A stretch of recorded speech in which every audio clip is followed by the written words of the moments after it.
सदस्य हुनुहुन्छ। उहाँले अस्ति भएको खेलमा डेब्यू गर्नुभयो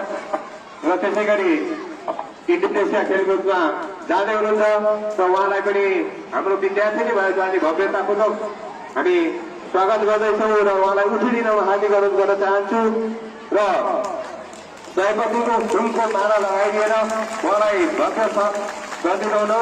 म विद्यालय व्यवस्थापन समितिका अध्यक्ष राजकुमार पोपु लिम्बुज्यूलाई हार्दिक अनुरोध गर्न चाहन्छु।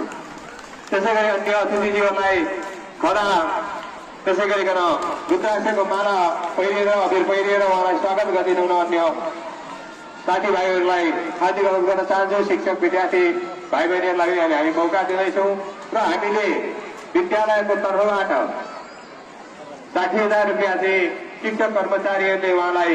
प्रेरणा स्वरूप पुरस्कार स्वरूप उठाएर हामीले दिएका छौँ र